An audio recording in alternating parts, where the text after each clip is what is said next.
존 랜스의 증언. 우리가 로리스턴 가든 3번지를 나선 것은 낮 1시경이었다.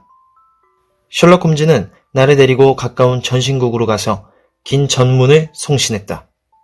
그리고 지나가는 마차를 세워 잡아타고 마부에게 레스트레이드가 말해준 주소를 말했다. 뭐니 해도 직접 확인하는 게 중요합니다. 홈즈는 말했다. 사실 나는 이 사건에 대해 완전히 판단이 서 있는 상태지요.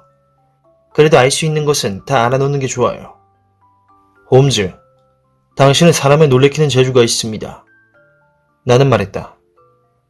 아까 당신은 두 형사 앞에서 굉장히 자신있게 말했지만 사실 그렇게까지 확신하는 건 아니죠. 아까 한 얘기는 다 맞는 얘기입니다. 홈즈는 대답했다. 나는 그 집 앞에 내리자마자 두 줄의 마차 바퀴 자국이 인도 가까이에 붙어있는 걸 보았지요. 그런데 지난밤에 일주일 만에 비가 왔습니다. 거기 그렇게 깊이 패여있는 바퀴 자국은 간밤에 생긴 게 틀림없는 것이지요. 또 길에는 말바굽 자국이 남아있었는데 그중 하나는 다른 셋에 비해 훨씬 또렷하게 패여있어서 새로 편자를 씌웠다는 걸 알 수 있었지요. 어쨌든 비가 오기 시작한 뒤에 마차 한 대가 거길 지나갔습니다. 그런데 그렉스는 그 다음에는 그곳에 마차를 타고 온 사람이 없다고 했습니다. 그렇다면 문제의 마차가 그 집 앞에 지나간 것은 어젯밤입니다. 그 마차를 타고 온 두 사람이 그 집으로 들어갔습니다. 듣고 보니 그렇듯하군요. 그런데 용의자의 키는 어떻게? 내가 물었다. 사람의 키는 대개 보폭으로 계산해낼 수 있지요. 계산은 아주 간단합니다.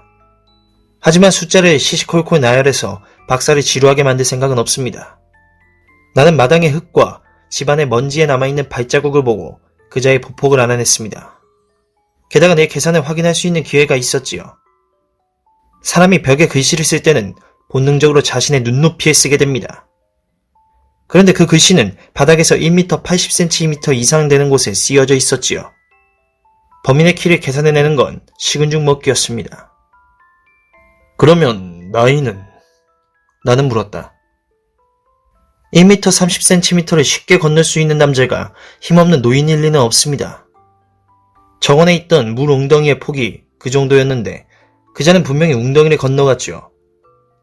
에나멜 구두는 돌아갔지만 각진 구두코는 건너뛴 겁니다. 그것은 틀림없는 사실입니다. 나는 잡지에 실린 그 논문에서 말한 관찰과 추리의 원칙을 일상생활에 적용합니다. 그 밖에 더 궁금한 것이 있습니까? 손톱과 트리치노플리 씨가... 나는 말했다. 벽의 글씨는 검지에 피를 묻혀서 쓴 것이죠. 확대경으로 보니 글씨 아래 회벽이 약간 긁혔더군요. 글씨 쓴 사람의 손톱이 짧았다면 그럴 일은 없을 겁니다. 그리고 나는 바닥에 흩어진 담뱃재를 모았습니다. 그것은 빛깔이 검고 조각이 얇게 떨어졌는데 그런 재가 나오는 담배는 트리치노플리 뿐입니다. 사실 나는 담뱃재에 대해 면밀하게 연구해왔습니다. 그런 주제로 논문을 쓰기도 했죠. 나는 시가든 권련이든 이름 있는 상표의 담뱃재를 한눈에 구별할 수 있습니다. 내가 생각해도 참으로 대견한 능력이죠. 뛰어난 탐정이 그렉슨이나 레스트레이드 같은 부류와 다른 점은 바로 그런 섬세한 부분이죠. 그러면 불그레한 얼굴은? 나는 물었다. 그건 상대적으로 과감한 추측이었지만 맞을 겁니다. 그렇지만 지금 단계에서는 자세히 말씀드릴 수 없습니다. 나는 손으로 이마를 짚었다. 아직도 혼란스럽군요. 생각하면 할수록 이상한 일이 한두 가지가 아닙니다. 현장에 있던 사람이 둘이라면 말이죠. 도대체 그 두 남자는 어떻게 빈집에 들어갈 수 있었던 것일까요? 두 사람을 태워준 마부는 어떻게 됐죠? 어떻게 피살자에게 독을 먹일 수 있었을까요? 그 피는 누가 흘린 것이고 절도가 목적이 아니라면 살인 동기는 무엇이었지요? 어째서 여자의 반지가 거기 있었던 겁니까? 무엇보다 살인범이 도망치기 전에 라이라는 독일어를 써놓은 이유는 뭘까요? 솔직히 말해서 나는 이 모든 사실을 어떻게 설명할 수 있을지 모르겠습니다. 내 친구는 이해한다는 듯 미소를 머금었다. 박사께서는 이 사건의 여러 가지 어려운 점을 일목요연하게 정리해 주셨습니다. 홈즈는 말했다. 물론 나는 굵은 줄기에 대해서는 이미 판단을 내리고 있지만 아직 밝혀지지 않은 가지도 많이 있습니다. 벽에 쓴 글씨는 범인의 사회주의와 비밀단체를 암시하여 경찰 수사에 혼선을 빚으려고 했던 장치에 불과합니다. 그건 독일인이 쓴 것이 아니었습니다. 박사께서도 눈치채셨는지 모르겠지만 A는 독일식으로 쓰여져 있었죠. 하지만 진짜 독일인이었다면 틀림없이 라틴 문자로 썼을 겁니다. 그래서 우리는 그 글씨를 쓴 자가 독일인이 아니라 서투른 흉내쟁이일 뿐이라고 단언할 수 있는 것이지요. 그것은 수사의 혼선을 빚기 위한 술책이었을 뿐입니다. 이제 나는 더 이상 얘기하지 않겠습니다. 아시다시피 마술사의 요령이 드러나면 사람들은 관심을 잃어버리고 말거든요. 나의 수사 방법을 속속들이 알게 되면 박사는 내게 결국 지극히 평범한 인간에 불과하다는 걸 알게 될 겁니다. 그런 일은 절대 없을 거요. 나는 대답했다. 홈즈, 당신은 추리를 정밀 과학의 경지로까지 끌어올렸습니다. 내 친구의 얼굴이 상기되었다. 내가 진심으로 그런 말을 하는 걸 듣고 마음속으로 흐뭇한 모양이었다. 나는 홈즈가 자신의 방법에 대한 칭찬에 민감하게 반응한다는 사실을 이미 눈치채고 있었다. 그것은 10대 소녀들이 예쁘다는 칭찬에 예민한 거나 같았다. 그럼 한 가지 더 말씀드리죠. 홈즈는 말했다. 에나멜 구두와 각진 구두 코는 같은 마차를 타고 와서 팔짱이라도 낀 듯이 아주 다정하게 길을 걸어 올라갔습니다. 두 사람은 집 안에 들어가서 방 안을 오락가락했지요. 아니, 에나멜 구두는 가만히 서 있고 각진 구두코가 방 안을 오락가락했다고 말하는 게 정확하겠지요. 나는 그 모든 사실을 먼지 속에서 읽어낼 수 있었습니다. 그리고 나는 각진 구두코가 걷는 동안 점점 흥분했다는 걸 알 수 있었죠. 그것은 보폭이 커진 걸 보면 알 수 있습니다. 그는 무슨 말을 하면서 왔다 갔다 했고 그러면서 점점 더 화가 났죠. 그러다가 비극적인 사건이 벌어진 것입니다. 나는 지금 알고 있는 사실은 다 털어놓았습니다. 나머지는 단순한 추측과 짐작일 뿐입니다. 그래도 우리에게는 훌륭한 근거가 생긴 셈이니 이걸 바탕으로 수사를 계속해 나가면 됩니다. 이제부터는 서둘러야 합니다. 오늘 저녁 때 나는 노만 네루다의 연주를 들으러 할레 음악회에 갈 생각이니까요. 마차가 지저분한 거리와 어두운 골목길을 한없이 지나가는 동안 우리는 이런 대화를 나누었다. 마부는 그 중에서도 가장 지저분하고 어두운 동네에서 마차를 세웠다. 저기가 오들리 코트 입주. 마부는 칙칙한 색깔의 벽돌담 사이에 뚫린 비좁은 틈을 가리키며 말했다. 돌아오실 때까지 여기서 기다리고 있겠습니다요. 오들리 코트는 기분 좋은 동네는 아니었다. 비좁은 길을 따라 들어가니 포석을 깔아놓은 네모진 마당이 나왔다. 누추한 집들이 사방에 줄지어 서 있었다. 우리는 더러운 아이들과 색바랜 옷을 걸친 사람들 사이를 헤치고 마침내 랜스라는 이름이 새겨진 작은 청동 문패를 달고 있는 46번지 집에 도착했다. 물어보니 순찰 경관은 자고 있었고 우리는 작은 응접실로 안내되었다.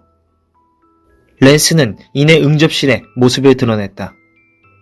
그는 자다가 불려나온 것이 못내 불만스러운 듯했다. 난 사무실에 벌써 보고를 마쳤소이다. 그는 말했다. 홈즈는 주머니에서 반 파운드짜리 금화를 꺼내 만지작거렸다. 우리는 직접 얘기를 들어보고 싶어서 왔소. 그는 말했다. 기꺼이 말씀드리지요. 경관은 작은 금화를 눈여겨보며 대답했다.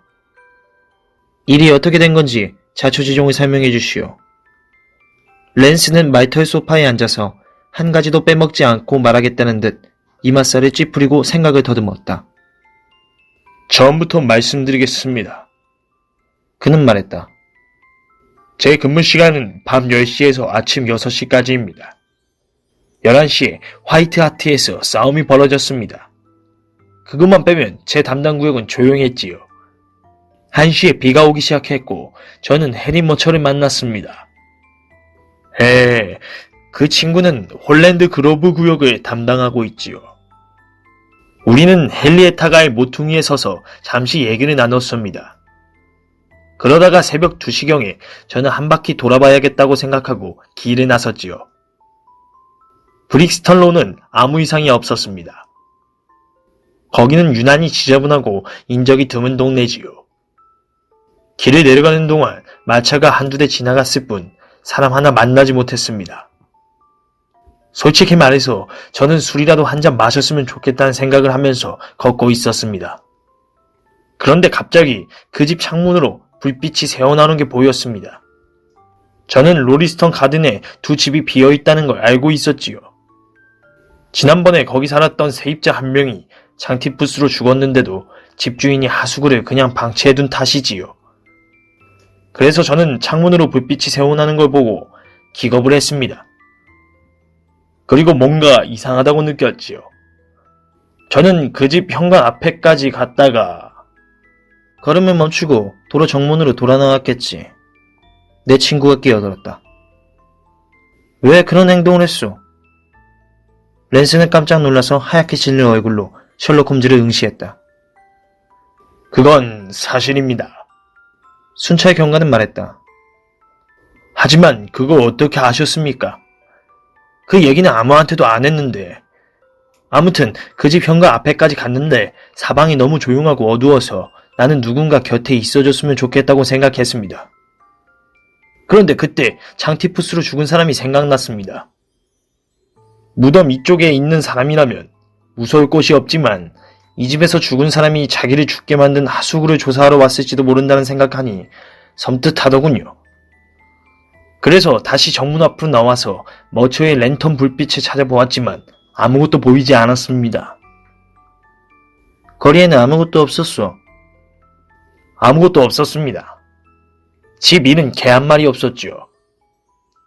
그래서 저는 다시 용기를 내서 그 집으로 들어가 현관문을 열었습니다.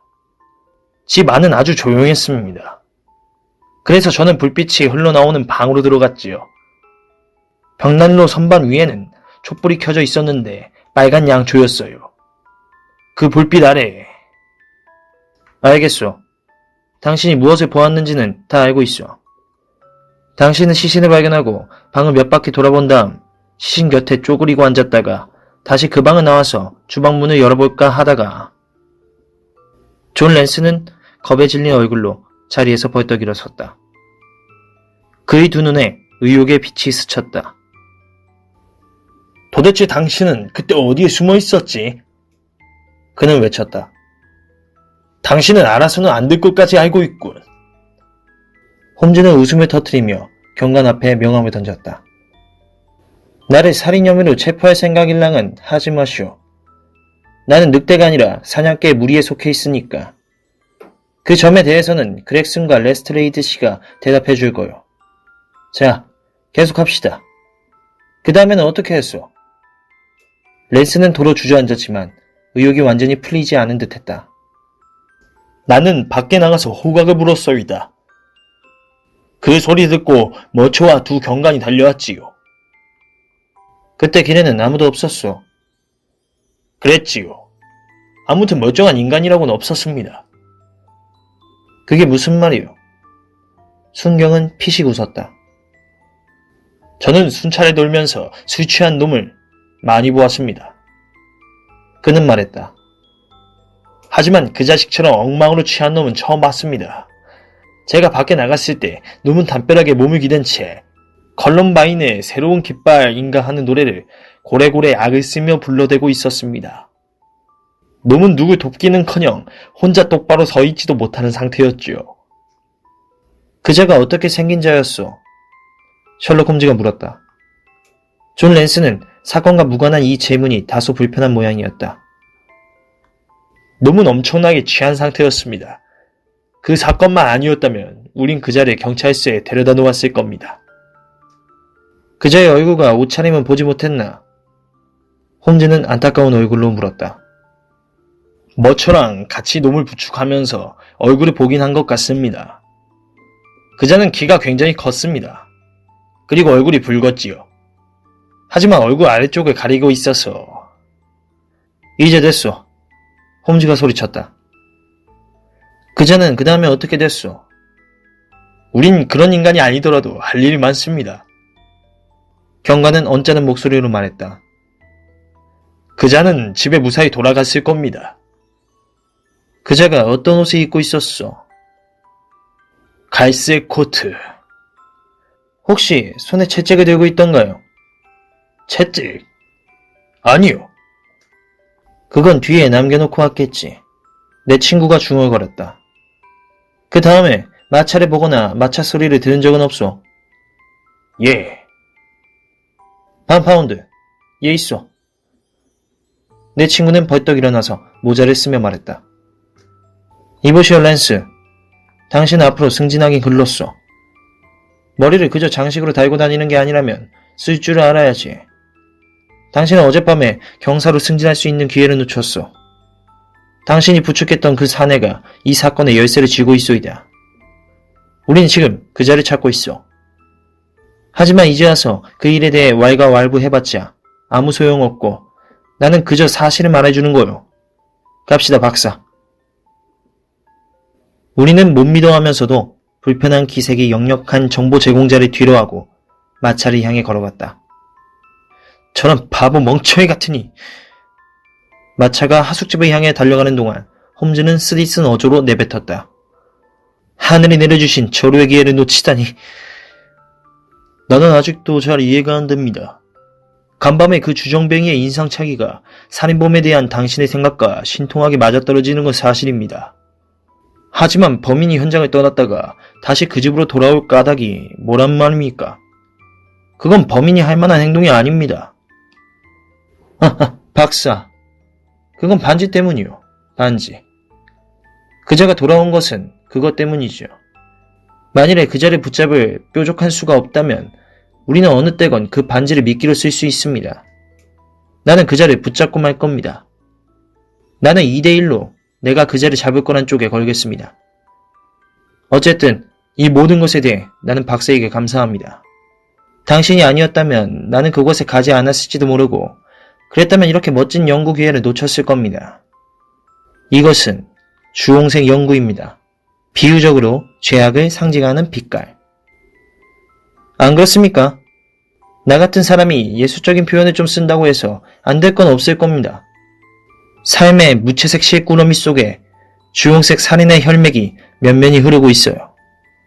우리가 할 일은 그 실구리를 풀어서 살인의 혈맥을 찾아내어 그것을 가차없이 드러내는 것입니다.